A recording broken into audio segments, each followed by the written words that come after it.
Well, I'm grateful to be able to share with you today. How is it that you can remain in peace? It's actually possible despite circumstances. And already today on this seminar, which is not recorded, one of our, our participants has shared, and her journey's been going for some time, how she is now able to step back from situations into that presence because she's practiced and practiced and practiced being still and being present to herself. And now she's finding she doesn't get involved in things that actually rob her from peace. Now, does that mean we just become numb and useless and don't do anything, don't say anything? No. But what it does mean is we don't react. I gather she used to react, certainly in my case, I used to react to situations emotionally because I used to be defensive and I used to take things personally because I had a lot of under the layers of my mind, right down deep, I had a lot of brokenness.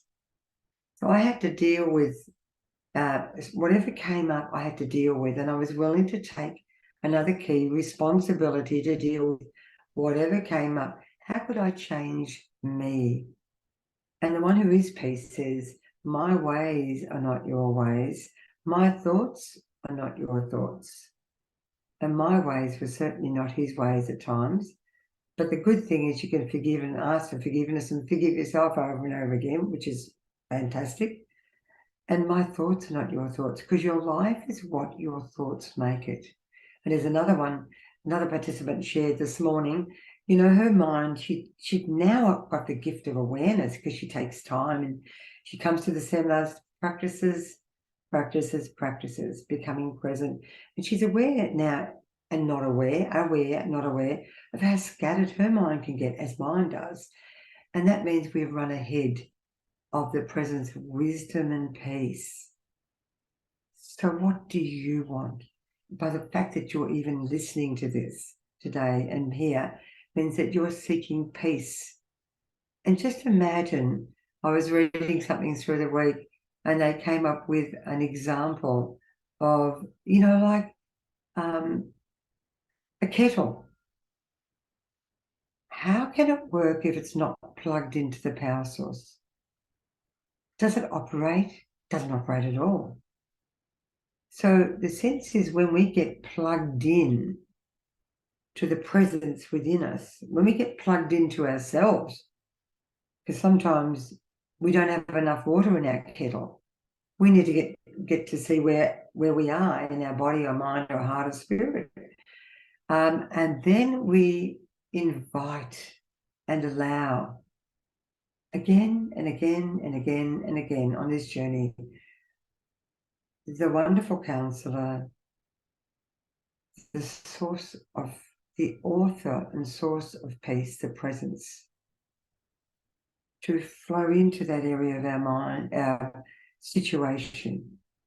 I mean, I had an incident this morning, as I said, playing with my grandkids and my husband. We've been there since yesterday and we've had a wonderful time, but there was an incident trying to do something together, make a cubby house. And then the kids started fighting just for a second. And then we started saying, no, bring it over here. No, you take it here. And I thought, if I don't stop and step back here and just let it be, this is a tiny incident, but it's the principle in life of stepping back into the presence. And once you've experienced that presence, even if it's not very surface, you don't feel it, you can't hear it, that presence of wisdom. But if you've had an experience, as I have been privileged to, and many here today, of stepping back into that light, into that presence, into that moment that you remember, that's the presence. Despite all this other stuff going on around you, everything calmed this morning. And I just looked back and I thought, wow. And then we ended up dancing in front of the kids while they played some music. We danced and we had a lovely time. This is such a human incident. But what happens when, like, for instance, people die, you have accidents, as someone shared today, which we'd had recently, and I had my sister die. All of these big things happen in our life. or we just feel like we're going mentally crazy and we don't know how to cope. And for me, that's how I used to be, and I used to be emotionally a bit crazy because I thought I didn't even know that my emotions came from what I thought. So that's why it's so important to be still each day and come back. And I noticed the other day with my husband and myself, and I'm sure he doesn't mind me sharing because it's about me really. And, after the accident, you get really tired, and it takes a while when you have almost a near fatal accident and see a car tipped up, etc. And, it's just taken us a long time to really be kind to ourselves and step back and take the time we need to really be kind to our bodies or our minds or our hearts or our spirits and sit until the presence can comfort us and bring healing to any shatteredness before we can try and then put other layers of expectations on ourselves or trying to sort out other people. So we got crabby. He got really tired and crabby because he hasn't had any time. And then I realized, I stepped back and I thought, oh, he's tired. And if I react, I'm going to be crabby as well at his crabbiness. You see, whatever you're being, you'll attract.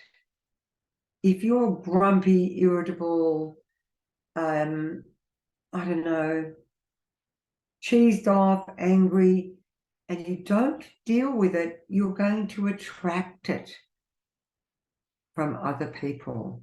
So it is, and watch this week how you're being and what you attract. And so if you deal with it immediately, like on the spot, and this is how I do it. Like the other day, I thought, right, this is an internal dialogue. I can see that my beautiful husband, he's a wonderful man, is feeling overtired and just irritable and crabby. Okay, stop, Helen. Step back. This is me. This is practically moment by moment. So I can retain and maintain the peace within myself rather than enter in. I had compassion for him. I could see that he was struggling. So in the end, I just let go of any expectations of him being any which way, any expectations of me being any which way, and stepped back into the presence and said, could I feel it? No. Could I sense it? No. Could I see it in my mind's eye? No, I chose. This is your choice. Moment by moment, I stepped back. It was a choice despite how I felt.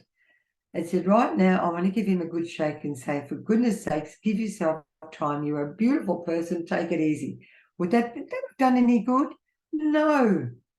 So I stepped back because that's what I wanted. And when you want something, you project it on somebody who's fragile, they can't cope. They just want you to be present and to listen. So that's what I did. And I stepped back into the presence and I found this peace and I got perspective. When you're in the presence of peace and you remain in peace, you get wonderful perspective. Just as one of the participants experienced today, she said, now I see things totally differently to what I used to. And I see things totally differently because I don't have all this emotional turbulence that relate to what I believed about myself right from when I was a little girl, because I've faced into it. I've actually allowed the wonderful counselor to say, tell me how I feel. Tell me what's going on. And I sit with it and I deal with it. That's taking true responsibility. And I've done that over and over and over again until everything in my life has begun to change. So it's having an authentic conversation. I know in the early days, I'll talk about me, I used to want to connect with God. So I just thought the more prayers I said and the better I was, the more peace I would have. Not true. Not true. Because on one hand, I was doing one thing, praying to God. I wasn't having a conversation with him. I wasn't coming as I was. I wasn't being authentic. And he wants authentic relationship, us as his little children. under his arm, drying our tears, hugging us, holding us till we feel more whole, coming as a child, as we've been with the grandkids this weekend. So I used to do the Woody Two Shoes thing and think, if I'm right and I do it all right and I get it all right, I see my grandkids doing this, oh my God, my life will be okay. And then I will be at peace. Wrong. From my point of view, what the right thing to do was, if you want to look at right and wrong, is that I just need to have this authentic conversation in the moment every day, depending on what was going on in my life. I would tell him how I take my heart and my mind, my thoughts, and then I would listen to him. So I know in my earlier days, and I talk from my perspective, but I've seen this in hundreds and maybe thousands of people over the years now. When you want something, anyone here ever wanted something? If you want peace, you need to be able to look back and say, well, am I at peace now? This is so practical, but so simple, but so powerful. Am I at peace now? If I want peace, it's like somebody saying, I want all that money that they've got. Maybe they had to do something, earn it, to gain that money. And in my case, to gain peace, I needed to also acknowledge, because it's an authentic relationship with the author of peace. Say we're looking at, we want peace. But you get crabby and irritable when there's no peace. What does that say? And I saw myself the other day because I was able to be aware of myself because of the circumstances. And I was aware of all the emotions coming up. And I was able to stand back and just say, where am I at? Just in the moment. And I saw this little crabby, irritable child within me stamping her feet because I wanted something different in someone or something. I'm giving you principles and stories that are practical, because it doesn't matter how big it is or how little it is, the same principle. So I saw that little crabby. Does anyone here relate to that? Anyone ever feel like a crabby, irritable child within? You want to stamp your feet, you want to get crazy or whatever, you want to spurt stuff out at people, whatever. So I just stopped, turned around, and I, with the presence of love, I said, can you just give her a love? And I just listened to her, calmed her down. That's like me, the big me, and the little me. So then I became a one, and this peace came. And then I didn't want. I actually experienced the peace that I was wanting. It was already within me. It's just, there was a few layers on top of it. Cranky, irritable, angry. What are the other things? Oh yeah, don't like. Then we turn on ourselves. Then we turn on others. I hate myself. I judge myself. I'm not good enough. All of those things are layers. And below that, peace is stable. Peace is always the author of peace. The presence of peace is always, always presence while you are breathing, while you are living. But if you're not awake, you won't be aware. So I was watching the Marburg conflict the other day and what that gentleman had to go through. Oh my God, it's fantastic to listen to his story, but what he went through, because he was coming from an authentic place here, not just for him, but because of what was the correct way, a respectful way of all of his people being retreated. But he came from a very centered, very authentic place, from a place of helping his people, not from a self-centered, selfish place where he wanted something for himself. Those things are other layers that block you from peace. Another friend of mine who had a terrible accident at work, and her, I've forgotten how many tons of wheat came out of this truck. because someone did something wrong, and it went all over her legs and her feet. They managed to not get it over her face, and her knee was crushed. 5.5 years later, she's been through an operation. She couldn't work. Then she had to have a whole knee reconstruction. After 5.5 years, the judge stood in this judgment court last week, and she's had to persevere through umpteen dozen doctors, etc., etc., etc., over and over and over again, trying to wear her down. The judge looked at the people the business people who owned this business, looked at them and just said, "You mean to tell me that you've been hanging in there with this and doing this to this lady for 5.5 years?" He was so angry.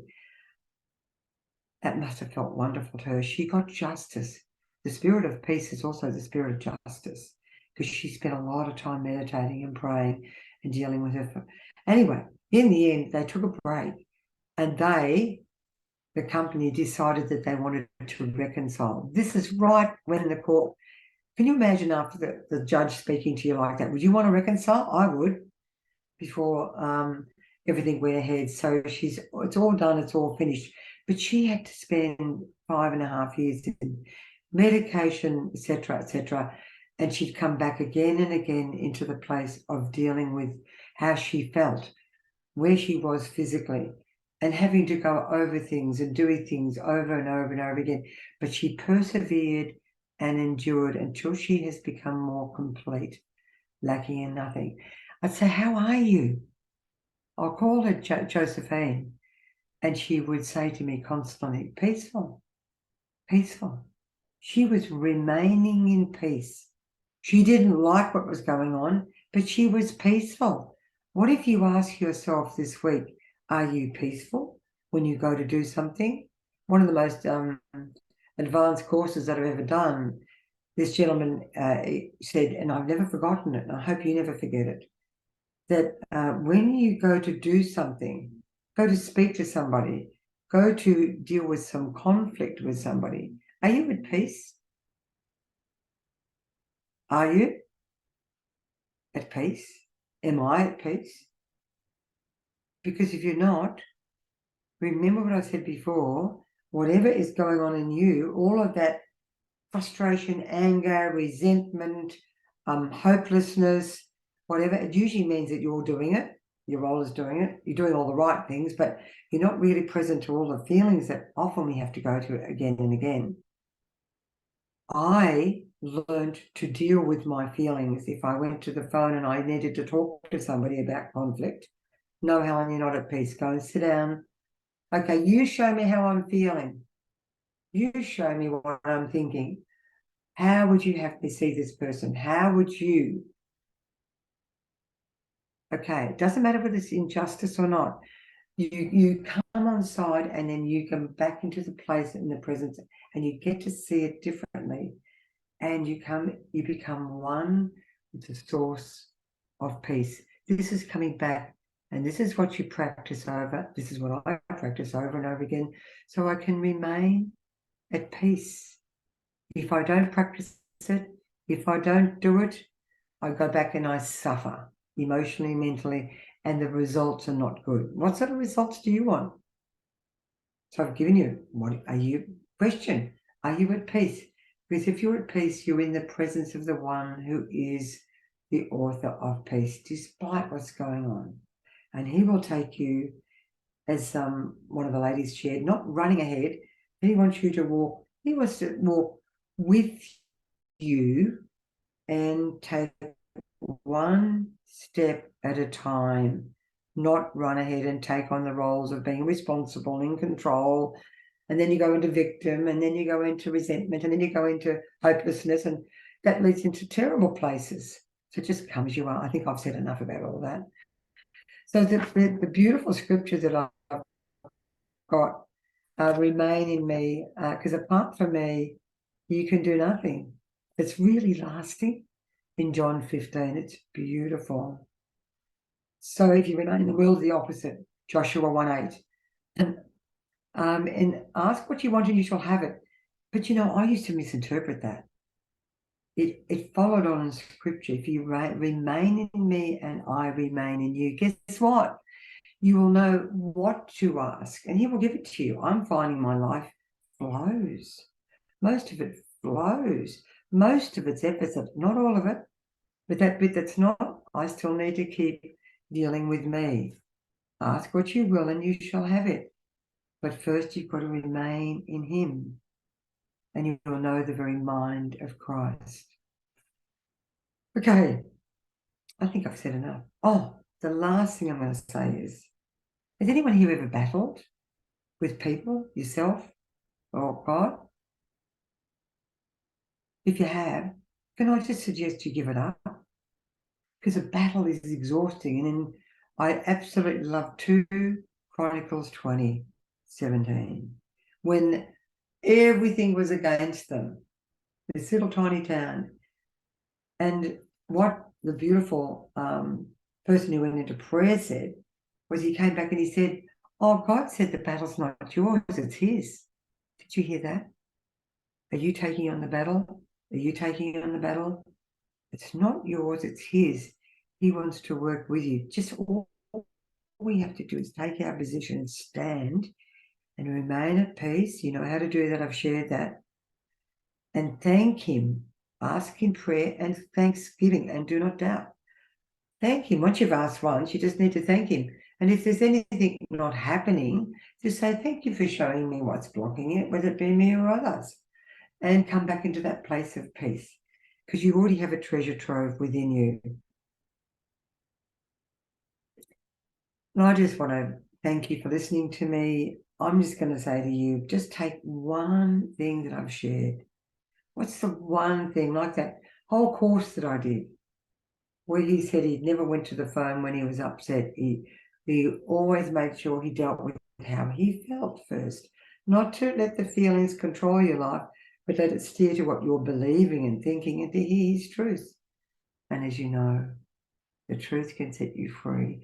And then things will become unblocked. Then life will begin to flow and blessings will happen despite the chaos that's going on with A1 and COVID and whatever else is going on.